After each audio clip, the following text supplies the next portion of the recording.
मित्रों नमस्कार, मैं विनय त्रिपाठी इस चलचित्र में आप सबका अभिवादन करता हूं, स्वागत करता हूं। और मित्रों, जो सम्मुख आप देख रहे हैं यह है गेंदी। और जो गेंदा होता है उसका छोटा रूप ये रहता है।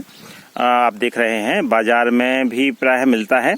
और ये बहुत ही प्रकृति के साथ एकात्म बनाकर चलने वाला जो पौधा है वो होता है। जैसे जो अपन हाइब्रिड जो किस्म है उसका जो गेंदा लाते हैं वो जल्दी सूख जाता है, उसकी सेवा संभाल बहुत करनी पड़ती है, उसमें खाद पानी बहुत देना पड़ता है।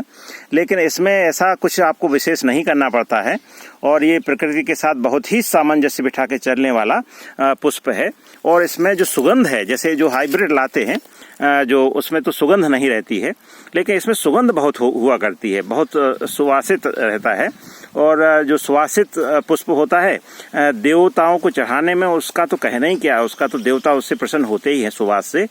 इसलिए मित्रों, अपने गमलों में अगर गेंदी लगाएं तो ये लगभग जो 12 महीने हैं, जैसे 12 मासी का पौधा 12 महीने फूल देता है, इसी तरह से गेंदी का जो ये रहता है पौधा, ये भी 12 महीने जो पुष्प है वो देता है। इसलिए जो लोग पूजा में पुष्प का उपयोग करते हैं उनको गमलों में ये पौधा लगा लेना चाहिए। और जो ग्रामीण क्षेत्र हैं उन्हें अपने घर पे इस तरह से इस पौधे को लगा लेंगे तो मुझे ऐसा लगता है कि पुष्प जो प्राप्त करने में उनको परेशानी जाती है वो नहीं जाएगी। और बहुत ही सुगंधित और बहुत ही प्यारा ये पुष्प जो है उनको पूजा के लिए मिल जाया करेगा। तो मित्रों, इसका जो ये पत्ता है, ये पत्ता भी बहुत ही खुशबूदार होता है, बहुत ही सुगंधित होता है। और ये जो पुष्प है वो तो सुगंधित होता ही है। और इसका जो बीज है, अब बीज भी आसानी से लग जाता है, इसमें किसी दुकान से अपन को बहुत लेने की ज़रूरत नहीं है। जैसे सूखा हुआ मैंने आपको एक मसला है इसको सूखे हुए फूल को, तो इसमें ये जो बारीक ये दिख रहा है ये इसका बीज है।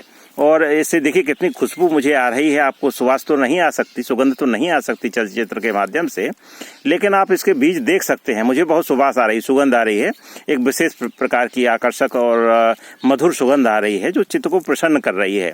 तो ये सूखे हुए पुष्प से भी इसमें सुगंध आती है। तो मित्रों, ये बहुत ही प्यारा जो है पुष्प का पौधा है और बहुत ही सब जगह हो जाने वाला है। इसमें ये क्षेत्र विशेष से इसका लगाव नहीं रहता है। ये प्रकृति मित्र पौधा है और जो उष्ण कटिबंधीय क्षेत्र हैं अपने, उनमें सहजता से हो जाने वाला है। और इसमें कोई दवाओं का छिड़काव भी नहीं करना पड़ता कि जैसे इसमें बहुत सारे जो फंगस लगते हो, फफूंद लगते हो, कीट लगते हो, तो वो उस तरह के कीट नहीं लगते। यानी ये जो इसकी सहन क्षमता होती है वो अच्छी होती है प्रकृति के साथ में। ये जैसे जो प्राकृतिक रूप से उगने वाले पेड़ पौधे हैं उसी तरह का ये पेड़ पौधा होता है। देखिए जिसमें जो काला काला नीचे का भाग है, ये बीज है इसका। ये अगर अपन डाल देते हैं क्यारी में या गमले में तो ये आसानी से उग जाने वाले पौधे हैं। बहुत सारी देखिए एक फूल को मसलने में कितने सारे बीज निकले हैं। ये कम से कम 50 बीज इसके एक पौधे में रहे होंगे। तो ये बहुत सारे बीज इसमें निकलते हैं और बहुत ही अच्छा इसका उगने का भी वो रहता है। जैसे मान लीजिए इतने बीज बोएंगे तो इसमें अधिकांश जो बीज है वो उगाएंगे, यानी इनके उगने का जो प्रतिशत है वो भी बहुत अच्छा रहता है। तो मैं तो ये मैंने हाथ की सुभाष ली तो हाथ में भी इसकी सुगंध जो है वो बहुत सुंदर आ रही है, बहुत प्यारी सुगंध आ रही है। और जो ये अभी हरा है पुष्प, तो इसकी सुगंध तो देखिए ये कितना प्यारा लग रहा है और देखिए कितना सुंदर है ये, और बहुत ही सुंदर है। मैं अभी यहाँ खेतों पे आया हुआ था तो मेरे किसान भाई हैं, एक मित्र हैं, उनके यहाँ ये लगा हुआ है और उन्होंने अपने खेत में क्यारी में लगा रखा है। और बहुत ही उनकी जो रुचि है, उनकी रुचि परिष्कृत रुचि ये दर्शाती है। तो मित्रों, सब लोग इस पौधे को अपने यहाँ लगा सकते हैं और इसका उपयोग कर सकते हैं। सामान्य रूप से चित्त को प्रसन्न करने वाले इसका आकार, इसका रंग देखिए आप कितना प्यारा है और केसरिया रंग है। जो भारतीय मूल्य सनातन जो धर्म है उसमें तो ये बहुत ही पवित्र रंग माना जाता है।